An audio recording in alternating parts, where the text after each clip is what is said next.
Restore America's Estuaries is a national nonprofit. We are based in Washington, D.C., and we are dedicated to the protection and restoration of bays and estuaries as essential resources for our nation. We are an alliance organization with 10 member groups, as you see here. They are located around the country, representing the East Coast, the Gulf Coast, and the West Coast. And we serve as a convener and an advocate for our member groups and for everyone working in coastal areas throughout the US. We'll be talking today about coastal blue carbon, which we'll hear a lot more about from our speakers, so I won't spend too much time on it now. But I will say that we have a lot of resources available for you on our website, which, as you see here, is estuaries.org/bluecarbon.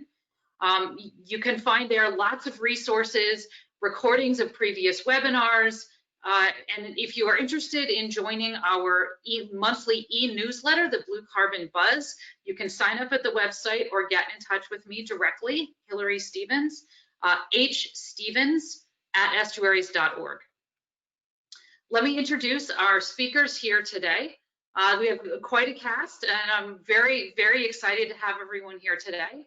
First, we'll be hearing from Jen Phillips, who is a Senior Policy Advisor with the U.S. Climate Alliance, where she leads the Alliance's natural and working lands and resilience work. Then we will hear from the World Resources Institute.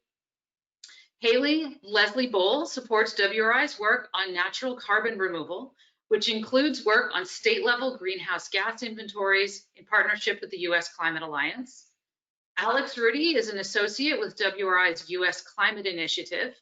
He leads WRI's research on nature-based carbon removal and advises states on greenhouse gas inventory development for natural and working lands through the U.S. Climate Alliance Impact Partnership. You'll see those pictures in the lower left. In the lower right, finally, we will hear from Lydia Olander, the Director of the Ecosystem Services Program at the Nicholas Institute for Environmental Policy Solutions at Duke University, and an adjunct professor at the Nicholas School of the Environment. And Katie Warnell is a policy associate at the Nicholas Institute that leads the coastal modeling work you'll hear about today. Katie will be giving the talk. Dr. Olander is on the line if you have any questions, which we will be taking at the end. If you have any questions during the course of this webinar, I ask that you go into the chat box, which should be on the right side of your screen. Feel free to enter your questions there. If they are able to do so, our speakers may try to address your questions during the talk. Otherwise, at the conclusion of the talks, I will take those questions and moderate them back to our speakers. Everyone should be, all of our participants should be muted at this time and will be throughout the presentation. I also want to bring your attention.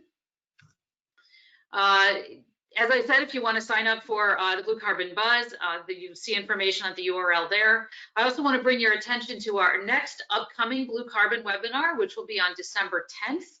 We are featuring Steph Simpson with the Nature Conservancy, and she'll be talking about some of their recent work on seagrasses at the Virginia Coastal Reserve. So stay tuned and you'll be getting more information about that. Without further ado, let me hand over to our first speaker, Jen Phillips of the U.S. Climate Alliance. Thank you, Hillary. Can you hear me okay? Yes, we can hear you just fine. Great. So thanks for that introduction, and thank you for inviting me and organizing this, Hillary. As Hillary mentioned, I'm Jen Phillips. I am a Senior Policy Advisor at the U.S. Climate Alliance. I lead our natural and working lands and climate resilience work, and I started this role in July. Formerly, I was in a couple different positions in California, and one of them was at the California Ocean Protection Council, and I also spent some time at NOAA, so I feel like I'm returning to my roots talking about blue carbon today and hearing from all of you. So great to be here. Just a little bit of background. Next slide, please. Or do I do that? Okay. So just a little bit of background. The U.S. Climate Alliance, for those of you that don't know, is a bipartisan coalition of 25 governors that are working to tackle climate change.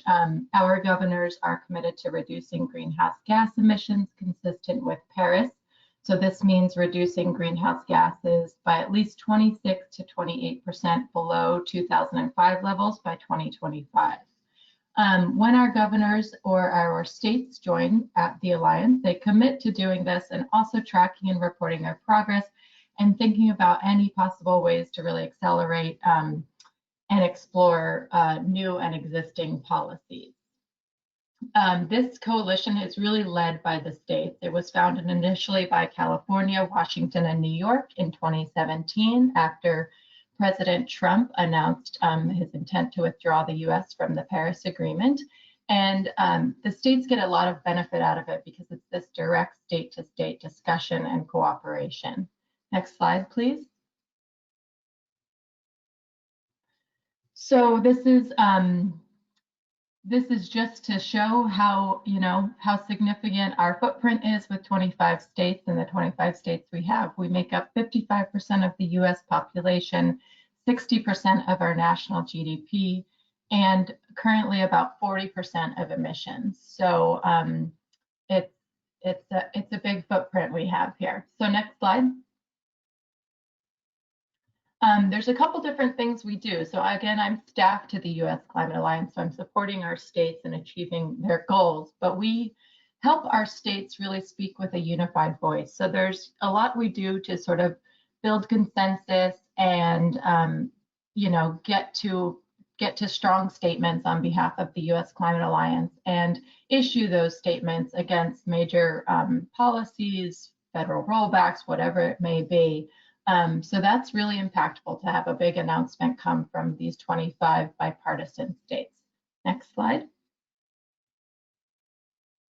As staff, we also work to really support the implementation of state priorities. So we do a lot of sort of behind the scenes and groundwork in building different playbooks and guides, doing and creating different tools, doing policy deep dives.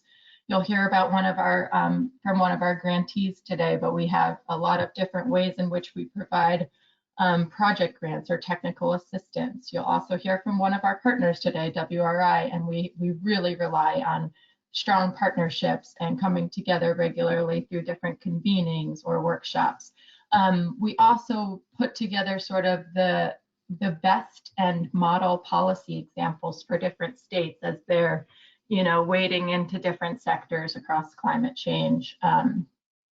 So yeah, next slide. So again, we these things that we pilot at the state or regional level with different states and the ways that we help them execute and implement really key climate policies often leads to this groundswell and sometimes implications at the national level and builds a new sort of national framework. So there's a real value in kind of having this cross-sharing and examples across states to then scale up and have impact at the national level. Next slide. And then a last way that we really do work, of course, is the way in which we were founded was, when we were considering the US withdrawing from the Paris Agreement. So we really try to scale these examples that are happening at the state level to the international level and kind of bring success stories of different state or subnational action on climate change to different UN climate dialogues or international climate dialogues. Next slide. So those are a few of the ways in which we come together and try to really move the needle. And then behind the scenes, again, the staff really work to organize and facilitate and bring together different working groups around climate topics. So we have this is the list of our existing working groups where we convene different state staff very regularly to talk about sort of the state of the landscape and policies in these sectors and what we can do more and how we can learn from each other. So I lead our natural and working lands and our climate resilience working group. And it's interesting to see just how much we're doing and also the cross-pollination between these two working groups already. Our climate resilience working group, just to note, and also our just transition working group, those are two really cross-sectoral working groups where they sort of touch everything we do. And they're really integrated across all of our conversations. And I see us going that way even more at the U.S. Climate Alliance, because we don't want to be too siloed, and we do want to think about sort of the greater mission we're driving towards. Next slide. So again, a little bit about the Natural and Working Lands Initiative. This has been sort of a key initiative or effort of the U.S. Climate Alliance from the beginning of the U.S. Climate Alliance days. It is truly a bipartisan effort. We get a lot of support from and interest across all of our states. Currently, all of our states are engaged in this effort. And what we really try to do when we bring our state thought leaders and partners together through this initiative is really to elevate and identify best practices for land conservation, management, and restoration, and with a focus on both reducing greenhouse gas emissions, but also building and enhancing resilient carbon storage. And on that, we really do try to focus on different ways we can enhance carbon storage or sequestration to achieve our climate goals. And across this initiative, so Natural and Working Lands obviously covers so many different land types, from forest to grasslands to wetlands. So we really try to consider all of that in this greater sector, and often have sort of deep dives into these different land types and what we can do more as far as natural climate solutions on those land types. Next slide. So about 2 years ago at the Global Climate Action Summit, states committed to joining the Natural and Working Lands Challenge of the U.S. Climate Alliance. And the Natural and Working Lands Challenge is really a way to integrate natural and working lands, so all of those different land types, into statewide greenhouse gas mitigation plans.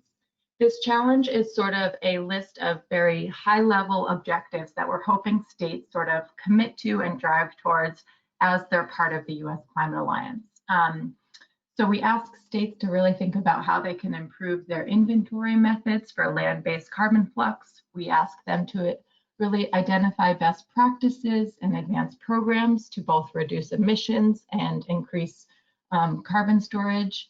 And we ask that they identify and pursue different opportunities for implementation. Obviously, all of this is done with the support of the U.S. Climate Alliance staff and our network of key partners and grantees and other players in this space. Right now, states are pursuing natural climate solutions to not only reduce our emissions, but really to focus on increasing climate resilience and the overall health of our ecosystems, which I know is super important for the blue carbon conversation and thinking about our coastal wetlands. Our states are addressing some aspects of the challenge, but there's always more we can do. So it's great to be here now at this organization and think about how we can find even more kind of creative pathways to increase our ambition in this sector. Next slide. So this is just to say you'll hear from the World Resources Institute and all the great work they're doing, but this could not be done. Any support of this initiative could not be done without recognizing and working so closely with a group of NGOs. And we call these our U.S. Climate Alliance Impact Partners, but they really help sort of extend our reach and provide additional technical assistance and capacity and thought leadership to our states as they're grappling with different ways to address carbon storage across our natural and working lands.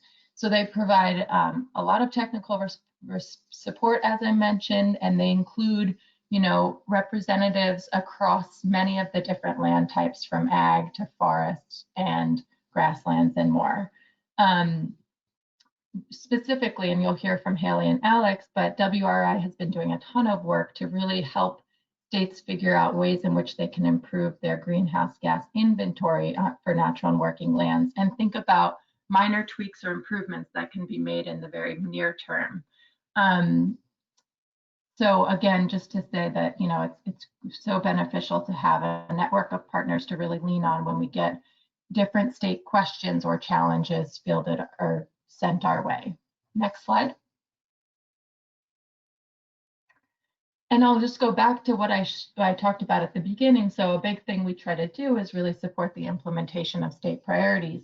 And if you look at this project grants section, we recognize that a lot of the natural and working lands conversation really had some fundamental science and technical questions a couple years ago. So we have funded a couple rounds so far of research and technical grants out to states, and states are partnering with different NGOs or academic partners to really get to the core of these research questions. So you'll hear from the Duke team, who's working closely with several Atlantic coast states on kind of understanding all that can be done to prioritize coastal habitats for carbon sequestration and resilience benefits. But I just wanted to stop there and provide a bit of framing about U.S. Climate Alliance, the ways in which we work across working groups, specifically our work on natural and working lands, and how our impact and reach is extended so much by efforts like this grant program and working with Duke and other states and working with WRI on some of their inventory work. So just wanted to tee up my partners and thank them for everything they do all the time for us. So I will pause there and look forward to the rest of the discussion. Wonderful, thank you so much. With that, let me flip the slide deck. And Alex, it's over to you. Great, thank you so much, Hillary, and great to be here today in this conversation. I'm just going to give a couple minutes of remarks here to tee up, building on what Jen just mentioned, WRI's engagement in this issue. So as you heard at the beginning of the hour, I'm Alex Rudy. I'm an associate for nature-based carbon removal with the World Resources Institute. For those of you who don't know, WRI is a global research organization. We're based in Washington, D.C., but we also have offices all around the world. My team at WRI has been engaged with the U.S. Climate Alliance through the Impact Partnership since 2018. When the Climate Alliance launched that Natural and Working Lands Challenge. As Jen mentioned again, our role has primarily been in providing technical assistance to states on developing their greenhouse gas inventories, specifically for the natural and working land sector, in order to meet that first objective of the Natural Working Lands Challenge. Through our partnership with the Climate Alliance, we've engaged state and federal experts over the past couple of years to identify potential improvements that states and federal agencies can make to improve greenhouse gas inventories for all land types, including forests, agricultural lands, and wetland environments. This past September, we shared the results of that research with the Climate Alliance states at a webinar that was part of the U.S. Climate Alliance's Virtual Learning Lab series, one of those special convenings Jen was talking about that bring the states together to learn from each other and from experts in the field. Now, in the wake of that webinar, we're engaging with states once again to see how we can support implementation of inventory improvements going forward, especially through partnerships. We also really rely on bringing in partners and connecting states to academic institutions like the Nicholas Institute or other NGOs or other government resources that can help them improve their inventories and get better data on what's happening with carbon emissions and removals in the natural and working land space to inform management, planning processes, target setting, progress tracking, all sorts of different things. So our research specifically on inventory improvements in the wetland space and in coastal environments was led by my colleague, Haley Leslie Bull. To go into really the meat of our research, I'm going to turn it over to her now, but I'll certainly be on the line and look forward to the Q&A later on in the session. So Haley, over to you. Thanks so much, Alex. Hillary, next slide. Great, so before I jump into the nitty-gritty of wetlands inventories, I'll just give a brief overview of the state of play of wetlands inventories in the country. Both nationally and at the state level, wetlands really are unlikely to represent a huge greenhouse gas flux in the land sector. The chart on the right shows greenhouse gas fluxes in different areas of the land sector, and you can see that nationally wetlands fluxes are pretty tiny compared to fluxes from forests and other land uses. And this may be a reason why wetlands really haven't been a key area of focus for inventories either federally or at the state level yet. Currently, California and New York are the only states as far as I know that have published wetlands inventories as part of their natural and working lands greenhouse gas inventories. Next slide. And another reason that many states or local governments have not embarked on wetlands inventories is that the availability of federal wetlands inventory data is fairly limited. Wetlands are not included in the state inventory tool, or SIT, which, to give some background, is a free Excel-based tool that's updated annually and draws on the National Greenhouse Gas Inventory. SIT is populated with data for most sectors, but unfortunately it doesn't include wetlands.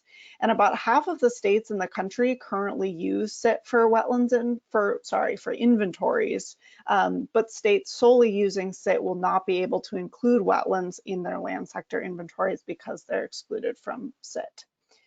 Now, the National Greenhouse Gas Inventory does contain wetlands data, but it's not all encompassing in this sector.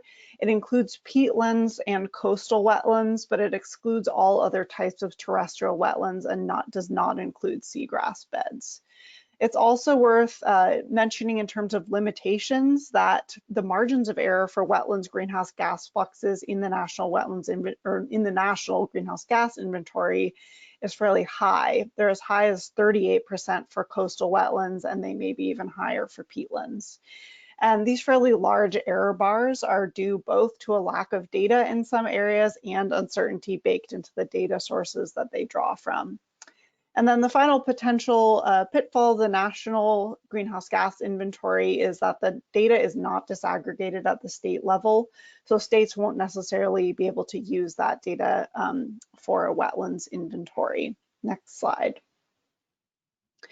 So although wetlands greenhouse gas fluxes are relatively small in the scheme of the land sector, there still are some really persuasive reasons why states or local jurisdictions may want to prioritize wetlands inventories. For example, inventories can help inform natural and working lands plans and policy by providing data that can be used to track changes in wetlands resources over time. And they can also improve the accuracy of general greenhouse gas inventories. So given all this, the wetlands inventory improvements that we recommend are designed to fill some of the federal gaps in wetlands data and to allow states to conduct a greenhouse gas inventory even despite these gaps. Next slide. So I'll give a quick overview of WRI's process for putting together these inventory improvements.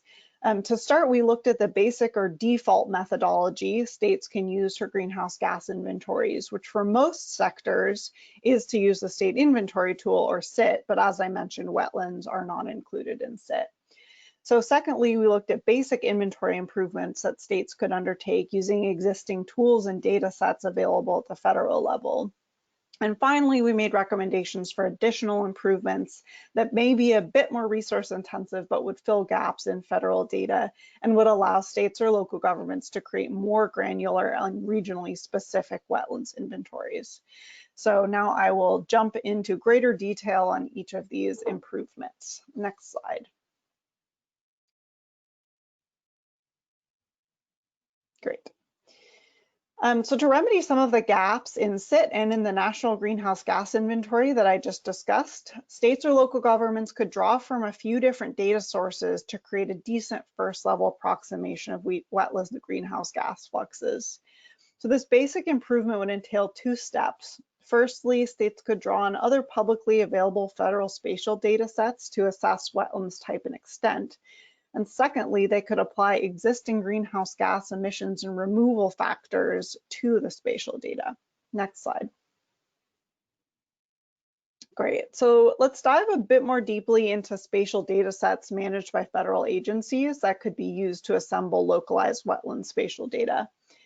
Firstly, we have the National Wetlands Inventory, which is managed by the Fish and Wildlife Service. And it's a really helpful tool for basic identification of wetlands extent and type. For example, whether wetlands are tidal or riparian, et cetera.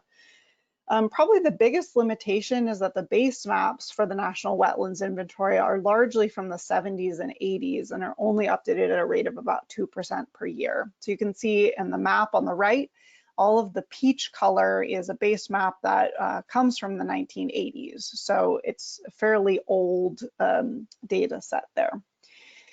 So the National Wetlands Inventory is not great for tracking change over time in wetlands extent or management.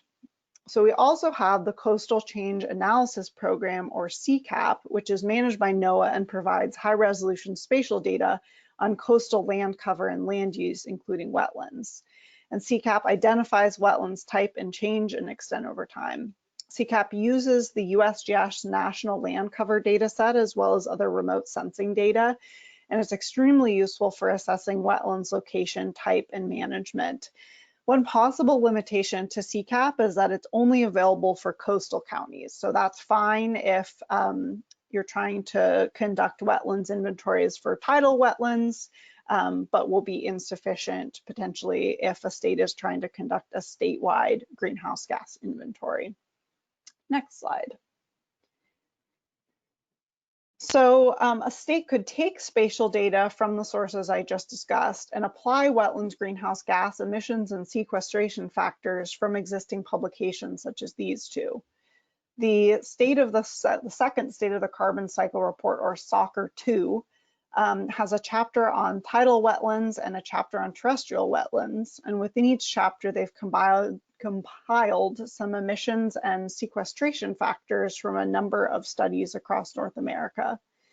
And the main limitations to the flux estimates in the SOCR 2 report are that they're taken from very specific sites around the country and may not be accurate for specific wetland sites in a state or local jurisdiction.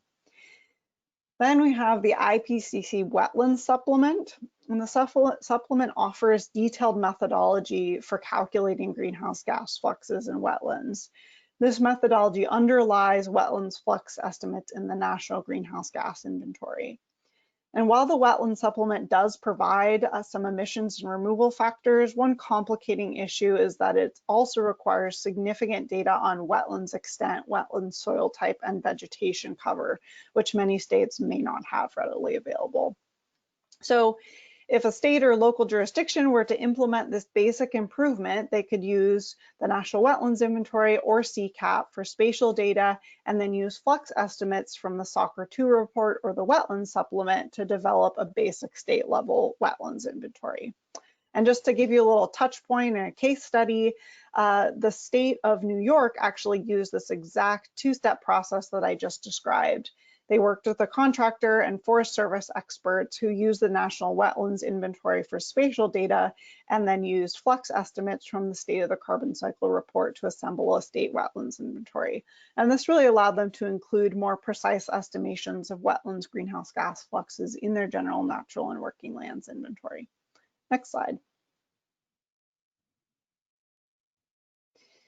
So the methods I've just covered could provide a basic inventory of wetlands greenhouse gases, which is sufficient for many purposes.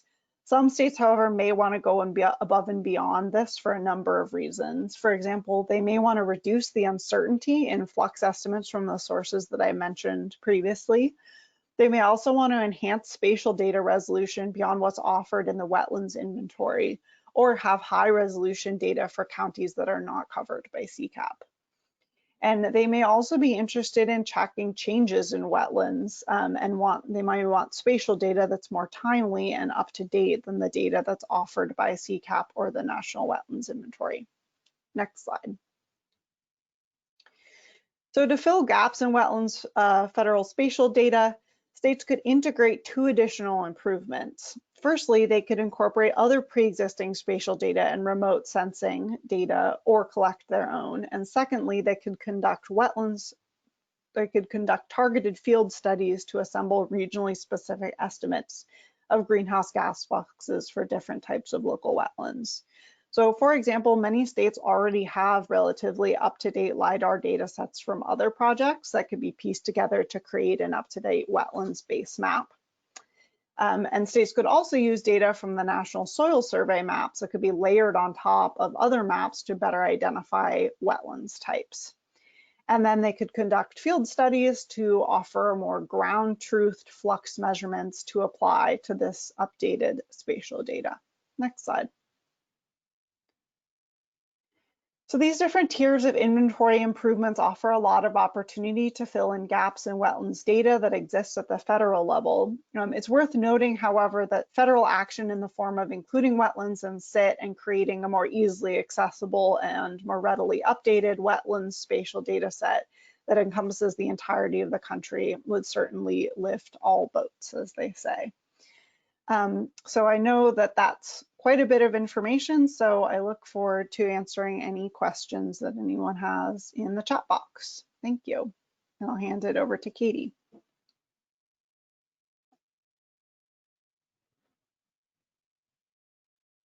Thanks, Haley. Thanks, Hillary. Looks good.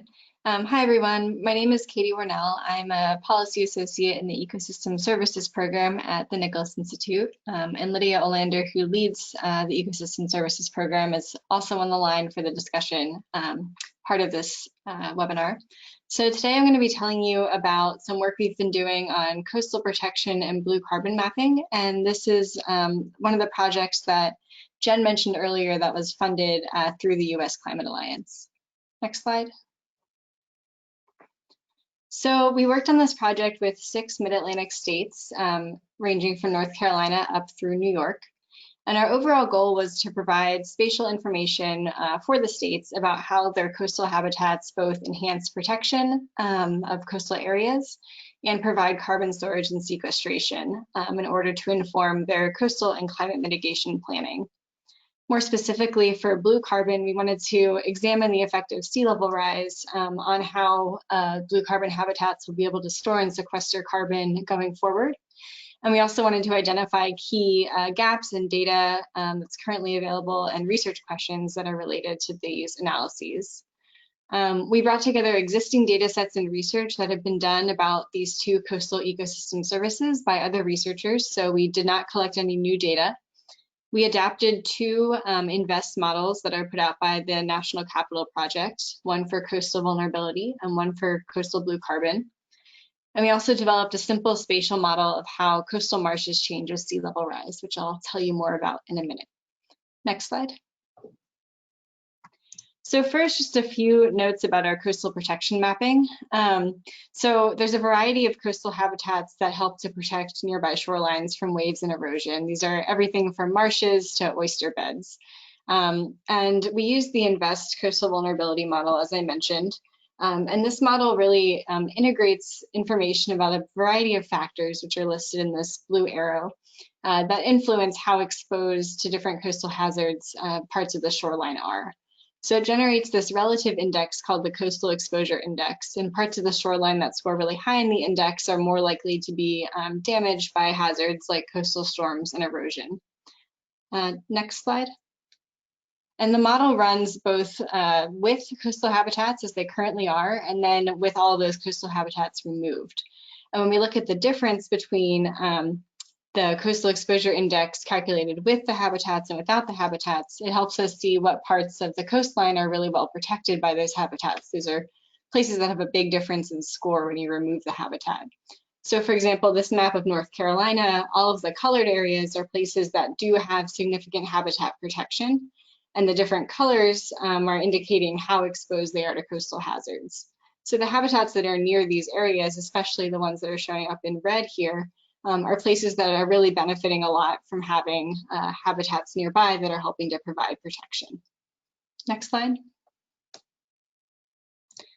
So I wanted to zoom into a few different places in our study area to show you what this looks like in terms of a place that has strong protection from coastal habitats and a place that has weak protection. So on the left, we've zoomed into part of the Outer Banks in North Carolina. I know there's a lot going on in this map, so we've got those same dots from the previous slide, the green and red ones. Those are highlighting parts of the coastline that are well protected by habitat. And then in all the different colors in purple and kind of the light teal and in the brown lines are the different habitats themselves. So this part of the Outer Banks has a lot of dunes, it has a lot of seagrass and marsh and a little bit of oyster reef as well. And those are the habitats that are actually contributing to that protection. So they're quite extensive here. And then within the land, the different shades of red are showing human population. So there's several small towns in this part of the Outer Banks that are benefiting from the protection that those habitats are providing. In contrast, if we look at part of Long Island, New York, here we have gray dots instead of colored dots, and those are indicating parts of the shoreline that have a lot of exposure to coastal hazards, but they don't have good protection from habitats. So of course, since this is Long Island, there are a lot of populated areas. You can see all those towns in red showing up that are likely impacted by the coastal hazards. And again, we have habitats mapped here, but in contrast to the North Carolina map, there's really small areas of marsh and seagrass, and so it's just not sufficient habitat to really provide that protection. So these maps can both help us identify what places are really well protected by habitats, so we want to make sure those habitats stick around, but also can help us to find places like Long Island where there might be opportunities for habitat restoration or for other steps that can be taken to improve the protection of those areas to coastal hazards. Next slide. So the second part of our analysis was looking at blue carbon. And we are really interested in understanding what blue carbon looks like currently on the ground, but also how blue carbon will evolve and change over the next century or so.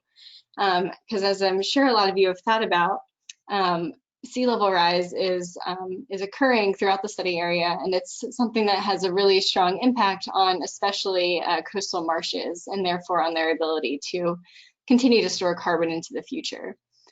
Marshes and seagrass are the two habitats that we focused on in our blue carbon analysis, and while it's likely that both of them will be affected by sea level rise, there is really high uncertainty about seagrass and kind of the magnitude and direction of change that seagrass is likely to experience due to sea level rise. So our focus in mapping future coastal habitats was understanding how the marshes might change due to sea level rise. So marshes have a few different ways they can respond to rising sea levels. They can accrete vertically and actually build up to keep up with the rising sea level. If they're not able to do that fast enough, they're likely to be lost through drowning if they become fully inundated or erosion. And then they can also migrate inland. There are likely to be new areas that become suitable for marsh due to higher sea level. And so there's actually some opportunities for marshes to move inland and expand that way. Next slide. So as I mentioned before, we built a simple Python model that creates these future habitat maps with sea level rise. So I'm going to kind of quickly go through a few of these. This is looking at what's currently on the ground for part of North Carolina. So we've got a lot of existing marsh in purple and some seagrass in teal. And then the kind of gray sections in the middle are uplands that are not currently marsh. And then another type of area that we identified are the places in tan. These are places that could be hydrologically connected to create new salt marsh or maybe to restore salt marsh that used to be there but is not currently there. Many of these places are currently either freshwater impoundments or freshwater wetlands, and so they're places that are likely to be emitting a lot of methane. As the sea level rises, as you'll see in the next few maps, there's the opportunity for some of these areas to be reconnected to saltier water because of sea level rise, which can help to cut the methane emissions. For others, they're not likely to be reconnected through sea level rise, and so there are potential places that restoration actions could be targeted to introduce saltier water to cut those methane emissions. So this is the baseline habitat map. Next slide. This is projecting forward into the future with a few feet of sea level rise. So you can see some of the purple marsh has been lost through drowning. There's also been some expansion of marsh into those new pink areas, which is that migration space. And then there isn't much reconnection right now. There's some little bits of darker brown in those tan areas, which are places where the sea level rise has reached those areas that could be hydrologically reconnected. And then one more slide. Going even further into the future, we've now lost almost all of our original existing salt marsh to either drowning or erosion due to sea level rise. there's been a little bit more expansion of marsh inland into that migration space and some more connection of those areas that could be hydrologically connected through sea level rise. So it's just to kind of help you envision what our future habitat maps look like on the ground. And if you go to the next slide, this is showing kind of the end result of sea level rise through the end of the century. So we've got a separate section for each of the states that we mapped. And for each state, the left bar is the baseline, so the total area of marsh and of seagrass that's currently present in the state. And then on the right is what's present at the end of our kind of 100-year mapping period, assuming that there's 4 feet of sea level rise. So across the board, you can see most of that purple bar is gone. So if you get 4 feet of sea level rise by the end of the century, all of these states are going to lose the vast majority of their current existing salt marsh, according to our projections. However, depending on the state, there's potentially a lot of area that could become suitable for salt marsh in the migration space, which are those pink bars. And again, you'll see those teal bars, which represent seagrass, don't change because, again, we weren't sure exactly what direction or how much change is likely to occur in seagrass. And so to simplify things for this analysis, we kept it constant. Next slide. And then this is pulling out just the areas I mentioned before that could be connected to saltier water to either create or restore salt marsh.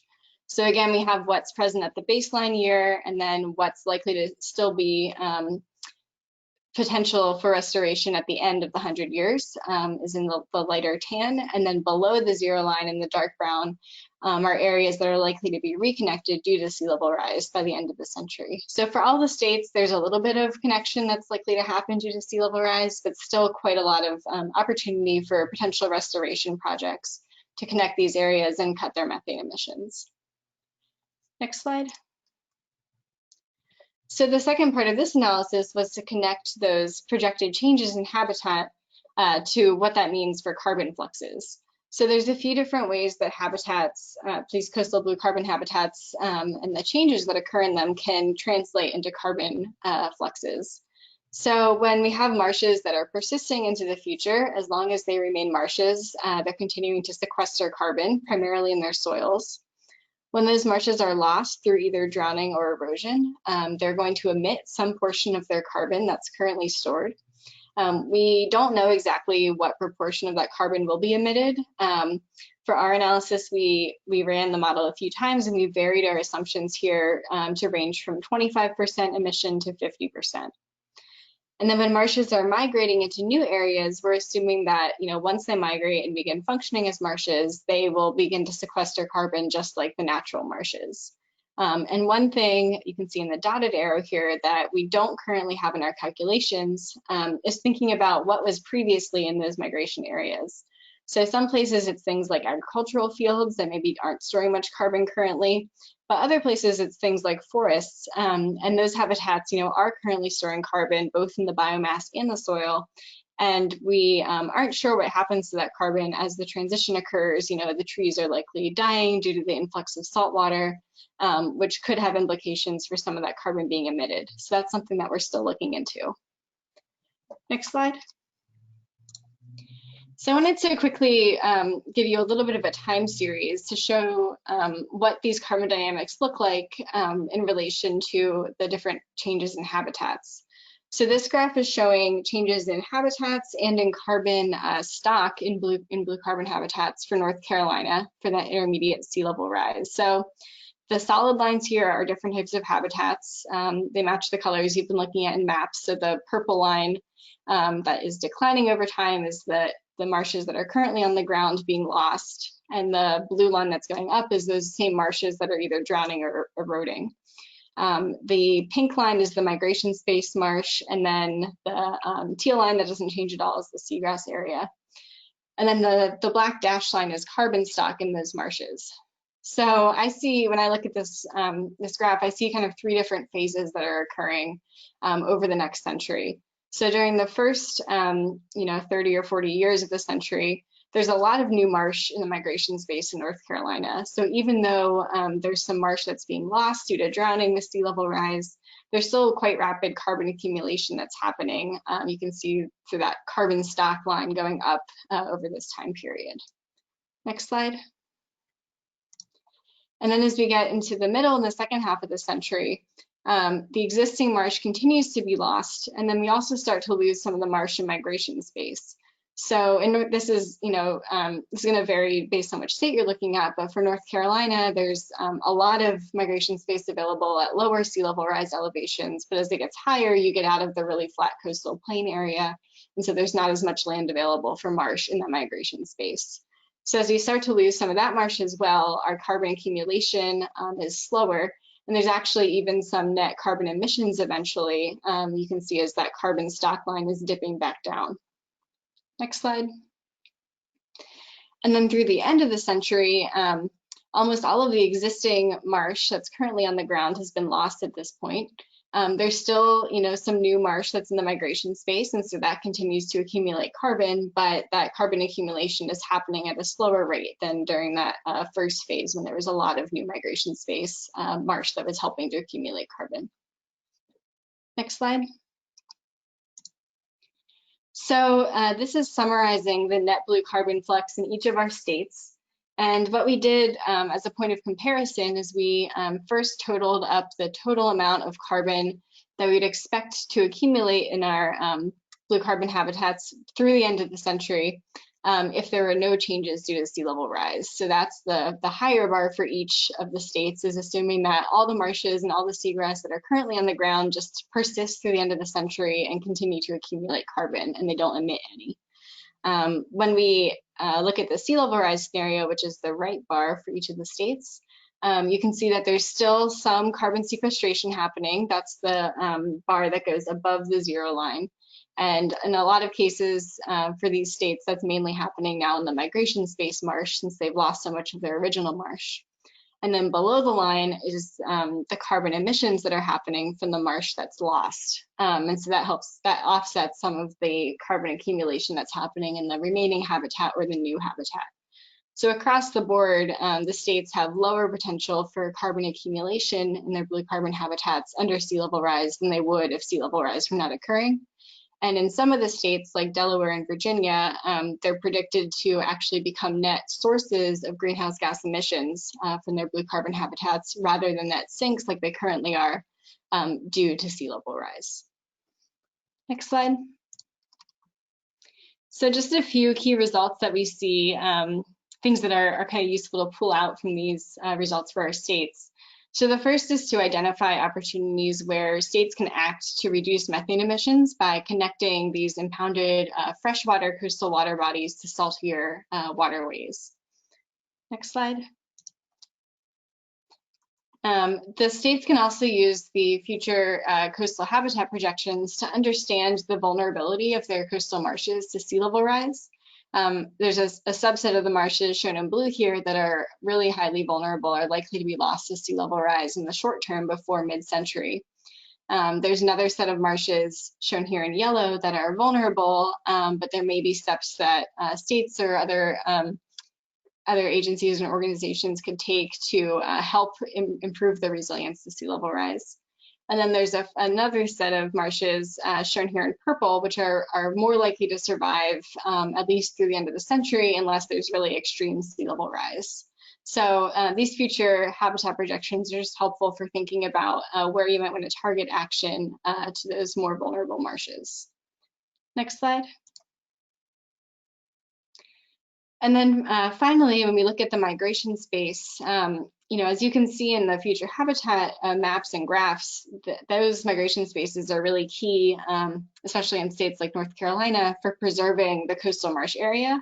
But it will come with trade-offs for both the ecosystems that currently exist in those spaces and other land uses like agriculture. So this is going to raise, I think, a lot of questions about communication and land management because it's just a trade-off that's going to occur where things like agriculture are likely to get harder and possibly impossible in these areas as saltwater continues to invade. And then, there's also the desire to keep our salt marsh area intact and to provide spaces where the salt marsh can move inland as it needs to with sea level rise. Next slide. And one thing that we're working on currently are some sensitivity analyses to investigate sources of uncertainty, as we had a lot of discussions during this project with our 6 partner states. And so we've identified a lot of different gaps and places where the data are pretty uncertain. And so the sensitivity analysis will help us to figure out which of those uncertainties are most important in terms of their effect on our final results. Next slide. So we have web maps available if you're interested in exploring these data, either the coastal vulnerability results or those future habitat and blue carbon projections. The story map that's linked here has separate links to each of the 6 states, each of their own web map where you can explore those data sets. And then we're also working on getting them, all the data sets uploaded to a data repository where you can actually download those data if you're interested in using them for further analysis. Next slide. So we've also spent a lot of time, as I mentioned, speaking with our partner states. And so we've heard from them many different reasons that they're interested in this type of data and in thinking about their coastal planning efforts. So one thing they're thinking about is how to prioritize coastal areas for projects that involve either land conservation or restoration, taking into consideration the effect that sea level rise is likely to have on these areas. They also are interested in incorporating both coastal protection and blue carbon benefits when they're thinking about these projects and the co-benefits that they'll provide. States are working on greenhouse gas mitigation plans and are interested in thinking about blue carbon as part of that, and recognizing how blue carbon might change in the future is raising some important questions for them thinking about greenhouse gas mitigation. And then finally, tying into what Alex and Haley explained, many of the states are interested in adding blue carbon to their state greenhouse gas inventories. This information that we're providing, is not set up to go directly into those inventories, but can help give them an idea for what the magnitude of the effect of blue carbon might be relative to other parts of their inventories. And it also, I think, raised a lot of gaps and questions for them to help understand kind of what data gaps and what questions need to be answered to really get those into those inventories. Next slide. So that's all for today. I just want to recognize especially all of the teams from our partner states who were really engaged and gave a lot of great feedback on this project, as well as the other experts listed here, and Lydia Olander again for her guidance on this project. Thank you. Thank you so much, Katie, and to all of our speakers. This has really been an extremely informative talk, and we've got a lot of questions coming in. We've got just a few minutes here, so I'm going to dive right in. First, someone asked if it will be recorded, and someone else asked about the story map link. Yes, it will be recorded. That is available, will be available within, say, a week. On our YouTube channel. So you go to YouTube and search for Restore America's Estuaries. It will also be available on our website under the blue carbon section. In terms of links and email for our speakers, I will make sure that in the follow-up email you should receive tomorrow that all of that information is available. So if you want to follow up with anyone or look into anything else that we've learned about here, you should have that information. Okay. Diving into the questions, Stephanie asks, how do the SOCCR2 and the IPCC emission factors compare to each other? I think, Haley, that's for you. Yeah, thanks for that question. So the SOCCR2 emissions factors are specific to North America. They were taken from various wetlands sites across Canada and the US. And if I'm not mistaken, the IPCC emissions factors are less specific to the United States. So they are kind of, they're sort of divided by location or sort of like environmental type for the wetlands fluxes. So The Soccer 2 flux factors may be slightly more accurate for North America than the IPCC factors. Great, thank you. Next question, Dara asks, what motivated New York to conduct the detailed wetland study? Did this have anything to do with Hurricane Sandy? I don't know if it had anything to do with Hurricane Sandy. I think the main motivation was just to add a little bit more insight into the wetlands fluxes for their natural and working lands greenhouse gas inventory. Alex, feel free to hop in if you know anything more, but I think that that was the main motivation. Yeah, I'll just add the wetlands piece was just one piece of a full natural working land inventory that New York produced, kind of in line with the Natural Working Lands Challenge. So they also looked at forest and agricultural soils, and this, I believe, is just kind of a preliminary cut at their inventory using basic methods, as Haley mentioned. They kind of used the method that we outlined as kind of the minimum viable product there, with an intention to then reiterate, go back and look at ways to improve their methods and get more specific over time. So I think this is a larger process that New York's been engaged in. Thank you. Okay, next question. Sylvia asks, could any of the panelists address the Smithsonian Coastal Carbon Network Blue Carbon Atlas and how this resource may help states? This is Katie. We were able to use that Coastal Carbon Atlas, which is a compilation of field studies. They make it, it seems like, pretty easy for researchers to upload a lot of information about field studies, including the results of soil cores and carbon information. So that's how we were able to compile a bunch of field measurements for our study area, the 6 Mid-Atlantic states, and come up with our carbon stocks and carbon accumulation rates for marshes.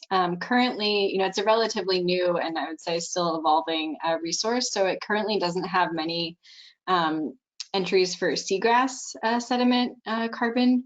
So we weren't able to use it for the seagrass side of our analysis, but we did find it really helpful and definitely the easiest way to get a large kind of set of carbon information from the field that was taken for our study area. Okay, that's good to know. Thank you. Next question, Susan asks, it looks like for North Carolina, risk was limited to the oceanfront shorelines and looking at protect from the sound side marshes. Is that right? So Katie, that's for you again. Sure, yeah, so there are, it's a little hard to see when you look at the state level map. So there are parts of the estuarine shoreline and on the back of the barrier islands along the estuaries that did show up as having significant habitat protection. But the coastal shorelines and the kind of exposed ocean shorelines, as you noted, definitely show up really strongly. In North Carolina, that's because, so first, of course, they're really exposed to things like waves. But they also have a lot of dunes, which are one of our habitat types in the coastal protection mapping that are very protective. And so for North Carolina, those dune protected ocean shorelines show up as having really strong habitat protection. The same isn't true in all of our other states. There's, I think, some significant dunes in like New Jersey, but when you look at like the results for Virginia or Maryland that have much more estuarine shoreline than exposed ocean shoreline, most of what lights up there is in the estuarine areas. Okay, we got one more question, and I want to apologize. We don't have time to get to all of them, but it is the top of the hour, so this will be the last question. For you again, Katie.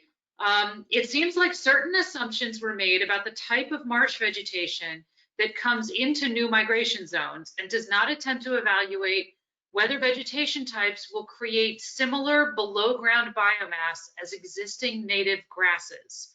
Is that correct?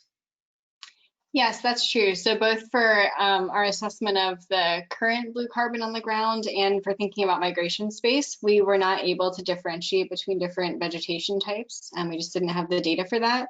We did have some discussions about that, especially for things like Phragmites. And I think, basically what I took away from those discussions with our state experts is that There's still some research ongoing, but in some cases, things like Phragmites, which is an invasive grass, it's actually potentially is sequestering carbon more rapidly than some of the native marsh grasses. So there are other reasons that we might not want to have, new marshes full of Phragmites for habitat. But on the carbon side, it seems like there's potential for those different types of grasses to actually sequester carbon more rapidly than what's currently there. But we're not able to differentiate at all. So we just assumed one carbon sequestration rate across any habitat or any, vegetation type within those marshes. That's great. Thank you for going into so much detail on that. Okay, again, I apologize to those questions we weren't able to get to. We have run out of time. I want to give a huge thank you to all of our speakers. And again, to let you know that I'll be sending around a follow-up email that will have their contact information and then links to some of the resources that we've talked about here today. So again, thank you very much. Stay tuned. We will have another webinar coming up next month. And a happy Thanksgiving to everyone.